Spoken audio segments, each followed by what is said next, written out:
तबरेज़, मैं समझ सकती हूँ आपके दिल का हाल। आपके दिल पे चोट मारी है उजाला ने। अगर मैं आपकी जगह होती ना तो ऐसी बेवफा लड़की को मजा चखा देती, लेकिन आप वाकई बहुत सब्र वाले हैं तबरेज़। माँ परेशान ना हो, हल्की सी तो दर्द है। चाहे इतना दर्द बर्दाश्त किए, ये भी बर्दाश्त कर लूंगा। बहुत अफसोस की बात है कि तुम्हें अब भी अपनी ही पड़ी हुई है। तुम्हें पता है मेरे भाई को पुलिस पकड़ के लेके चली गई है। मैं तुम्हारी कोई मदद नहीं कर सकती, मेरा खुद दिमाग ऑफ हो चुका है। नहीं भाई, मैं तुम्हारी कोई मदद नहीं कर सकती। तुम अभी सब्र करो, 2-3 दिन बाद मुझे फोन करना। और हाँ, लोड करवा दो जरा मेरे फोन पर। हाँ ठीक है, ओके बाय। इतनी आसानी से बच्चू शमा तुम्हें तुम्हारे मकसद में कामयाब नहीं होने देगी।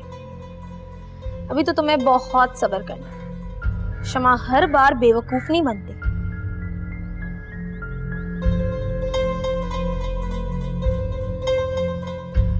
क्या किस्मत पाई है मुनव्वर सुल्तान हमारे बच्चों ने। किसी एक की भी खुशी नहीं दे सके। ये हमारे कर्मों की सजा है। ऐसे मत कहे ताई अम्मा। बाज़ वक़्त अल्लाह ताला अपने बंदों को आजमाइश में डालकर आजमाते हैं। हम कहाँ इंसान थे बेटा, इंसान तो अब बने। अब क्या करोगे जलाल का मुनव्वर सुल्तान? मैं केस लड़ूंगा। लगता है अब तो हम थाने कचहरियों के लिए रह गए। हमारे पुरखों ने तो कभी देखा भी नहीं था थाना कचहरी। ताई अम्मा दिल छोटा मत करें, दुआ करें। अल्लाह बहुत कारसाज है। एक वही तो है बेटा, मगर मेरा कलेजा तो हाथ में आ रहा। मैं तो ये सोच सोच के परेशान हूँ कि ये छोटा सा बच्चा बिन माँ के कैसे पलेगा। मैं पालूंगी इसे ताई अम्मा। मगर बेटा कब तक? तुम तो अपने घर की हो जाओगी, फिर इस बच्चे का क्या होगा? मैं शादी नहीं करूंगी ताई अम्मा। अम्मा पहले बात कुछ और थी।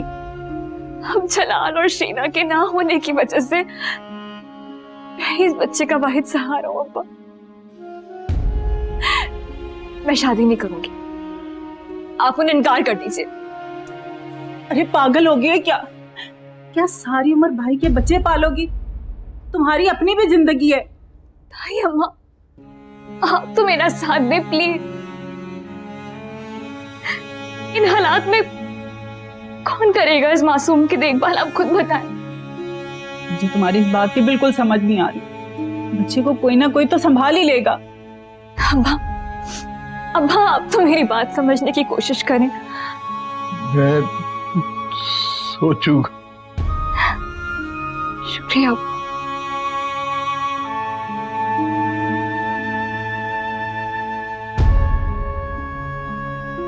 मुनव्वर सुल्तान, वो तो बच्ची है, तुम भी उसकी बातों में आ गए। क्या सारी जिंदगी वो ऐसे ही गुजारेगी? बच्चे के लिए आया भी तो रखी जा सकती है। अभी यही बेहतर है। ठीक है, जैसे तुम लोगों की मर्जी। मैं तो तुम लोगों के भले की बात कर रही थी।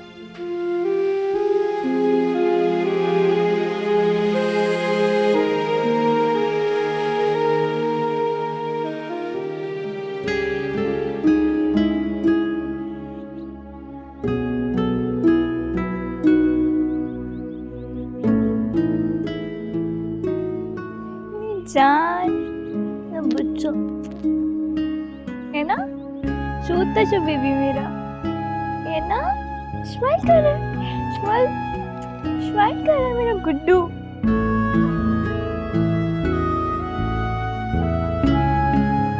उजाला, इसका ख्याल रखना।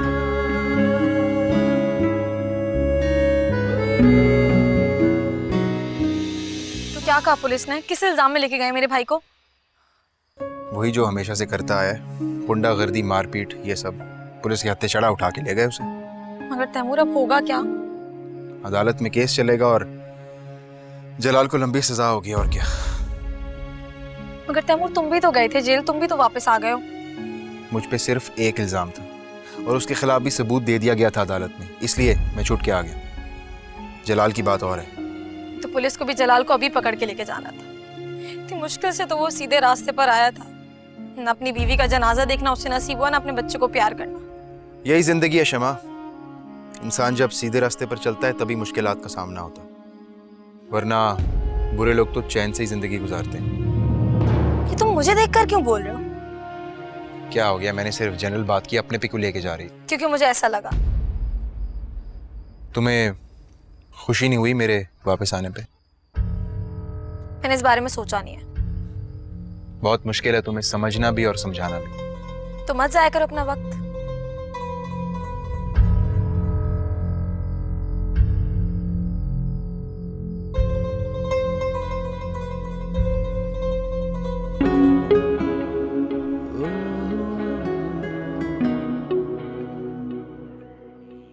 तबरेज, तुम अभी तक तैयार नहीं हुए, कैसी तबीयत है? कदरे बेहतर है। पूरी तरह से अगर सही नहीं है तो डॉक्टर को चल के दिखाओ। मामा परेशान ना हो, सही है। मैं तुम्हें बताना भूल गई, राजदा भाभी का फोन आया था, भाई साहब के घर में कुछ मसला हो गया है। तुम ऑफिस जाते हुए मुझे ड्रॉप कर दो उनके यहाँ। ये तो कैसा मसला? असल में भाई साहब के तो लगता है कि मुसीबतों ने घर देख लिया है उनका। पहले भाभी चल बसी, फिर वो उजाला वाला किस्सा हो गया, और अब पुलिस जलाल को पकड़ के ले गई है। जलाल को पकड़ के ले गई है? मुझे किसी ने बताया क्यों नहीं? बेटा, मैंने ही बताना मुनासिब नहीं समझा था, बल्कि उससे ज्यादा बुरी खबर ये है कि उसकी बीवी के यहाँ डिलीवरी हुई और वो चल बसी। मॉम, कैसे हो सकता है ये? शीना की डेथ हो गई? हाँ मेरा ख्याल है हमें अफसोस करने चलना चाहिए। मैं आपके साथ चलूं? बेटा, तुम्हारा वहाँ जाना सही नहीं है। क्यों? अब क्या कर्फ्यू है वहाँ पे? नहीं, कर्फ्यू नहीं है, लेकिन मैं चाह रही थी कि अगर तुम उजाला का सामना ना करो तो ज्यादा मुनासिब है। कम ऑन मॉम, हम लोग कजिन्स भी तो हैं, आपको डरने की जरूरत नहीं है। ठीक है बेटा, फिर तुम तैयार हो जाओ। ऑफिस जाते हुए थोड़ी देर को रुक जाना भाई साहब की तरफ, और वापसी में मुझे वहीं से ले लेना। सही है, मैं रेडी हो गया।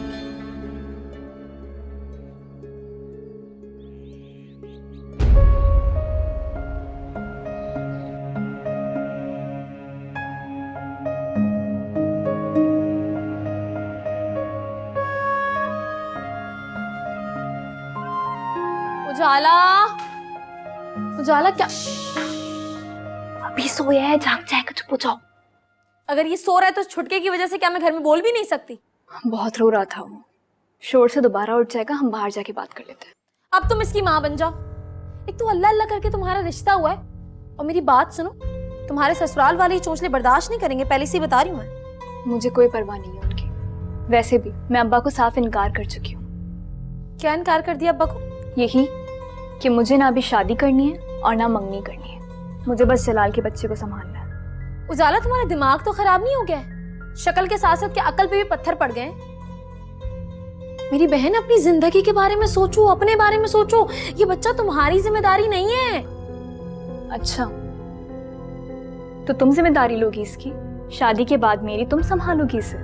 मैं क्यों संभालने लगी? इसकी नानी को बुला लूंगी, बोलूंगी अपनी औलाद को संभाले, अपनी औलाद की औलाद को। बहुत बेहिस हो तुम शमा। शायद इसीलिए अभी तक तुम्हें अल्लाह ताला ने औलाद से महरूम रखा है। मेरी बात सुनो, ना तो मुझे जिंदगी में कभी औलाद की ख्वाहिश थी और ना कभी होगी उजाला। मुझे नहीं शौक माँ बनने का और बच्चे पालने का, निरी मुसीबत। चलो छोड़ो, तुम बताओ किस काम से आना हुआ? एक तो तुम इतने लेक्चर देती हो ना कि बंदा भूल जाता है कि वो क्या बात करने आया है। भूल गई मैं। कोई बात नहीं, जब याद आ जाए तो बता देना।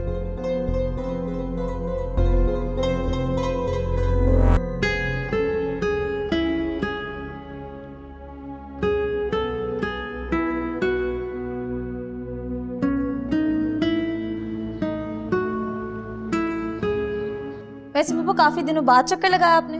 बस बेटा, घर के कुछ काम थे और दफ्तर में काफी मसरूफियत थी। वैसे पापा, मैं समझ सकती हूँ, अब उजाला जितना गलत आप लोगों के साथ कर चुकी है, उसके बाद कहाँ गुंजाइश बचती है रिश्तेदारियां निभाने की। नहीं बेटा, ऐसी कोई बात नहीं है, और इन छोटी छोटी बातों से मेरे और भाई साहब के रिश्ते में कोई फर्क नहीं पड़ेगा। कह तो पप्पू आप ठीक रही हैं, बड़ी अच्छी सोच है आपकी। बैठे ना आप। नहीं, भाई साहब अंदर है, मैं उनसे जरा मिल लेती हूँ।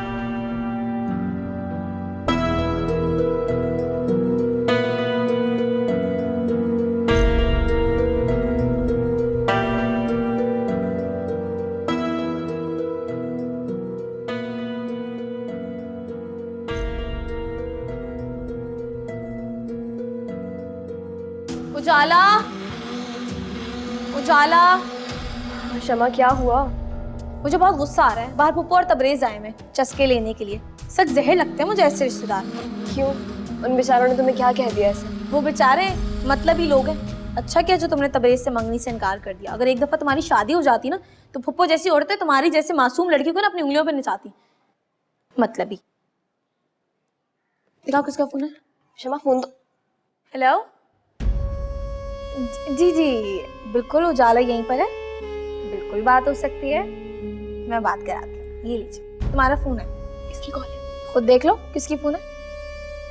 अच्छा मैं जरा बाहर जा रही हूँ पप्पू और तबरेज के पास, तो तुम जरा खाना वगैरह का देख लेना उनके। ठीक है, बात करो बात करो। हेलो, को मेरा नंबर कहाँ से मिला? ढूंढने वाले तो खुदा ढूंढ लेते हैं, ये तो बस एक नंबर था। कॉल क्यों किया आपने? ऐसा करते हैं कहीं डिनर में मिलते हैं, वैसे भी हमारा मिलना बहुत जरूरी है। मुझे ऐसी एक्टिविटी में कोई इंटरेस्ट नहीं है और आप प्लीज मुझे आइंदा कॉल मत करिएगा। कम ऑन यार, तुम्हारा बैकग्राउंड तो बहुत बैकवर्ड सा है। और वैसे भी कोई भी लड़की अपने मंगेतर से इस टून में बात नहीं करती। क्या मंगेतर मंगेतर लगा रखा है आपने? अभी हमारा कोई बकायदा रिश्ता तय नहीं हुआ और वैसे भी मैं अब्बा को इस रिश्ते से साफ इनकार कर चुकी हूँ। व्हाट यू मीन मंगनी नहीं होगी? मेरी सिस्टर मेरे नाम की अंगूठी तुम्हें पहना कर गई है। मैं किसी की पाबंद नहीं। आप प्लीज जाके किसी और दरवाजे पे दस्तक दें और आइंदा मुझे कॉल करने की कोशिश मत करिएगा। हेलो,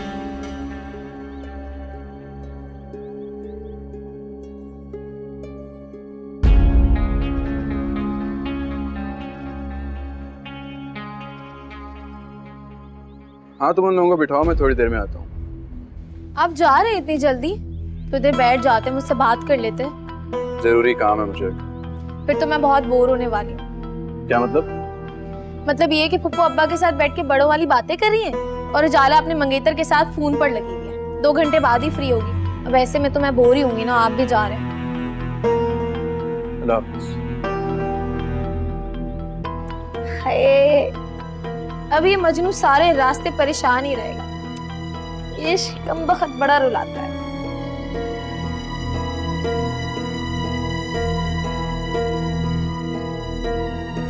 भाई साहब ये तो शुक्र है कि अभी उजाला देख रही है बच्चे को। हमें इसका कोई मुस्तकिल इंतजाम करना पड़ेगा। अगर आप कहें तो मैं किसी औरत के लिए बात करूं? देख लो। ठीक है भाई साहब, मैं अपनी काम वाली से कहूंगी कि कोई ऐसी औरत देखे जो बच्चे की देखभाल कर सके।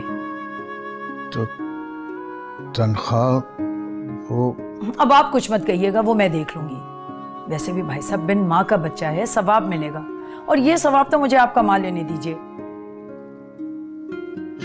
शुक्रिया, शुक्रिया तुम्हारा। अरे भाई साहब शुक्रिया की कोई जरूरत नहीं है। बस अब तबरेज का जल्दी से निकाह हो जाए और आप बिल्कुल टेंशन मत लीजिए, जलाल भी जल्द बाहर आ जाएगा। आमीन।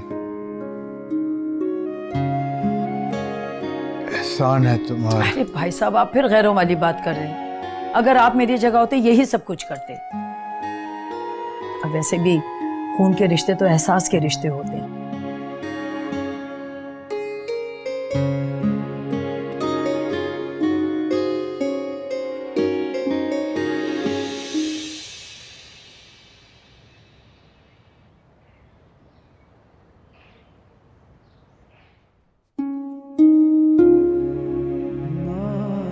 फिर तो मैं बहुत बोर होने वाली हूँ। क्या मतलब? मतलब ये कि पुप्पो अब्बा के साथ बैठ के बड़ों वाली बातें कर रही हैं और उजाला अपने मंगेतर के साथ फोन पर लगी हुई है। 2 घंटे बाद ही फ्री होगी।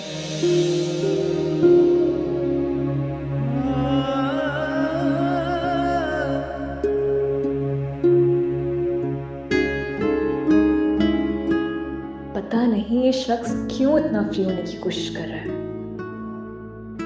आखिर मकसद क्या है इसका?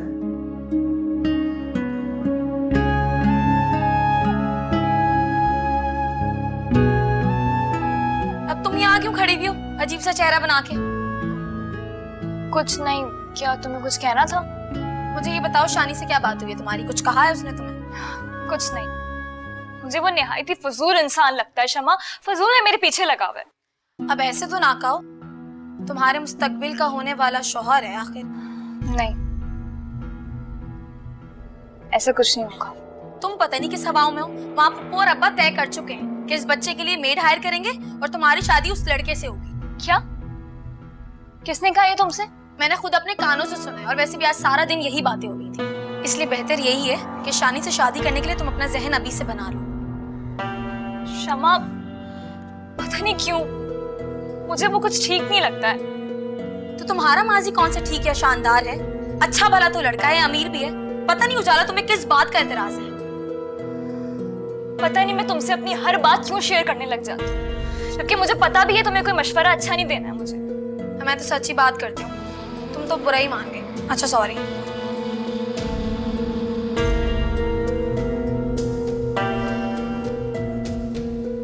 ऐसे ही मरेगी बिना शादी किए।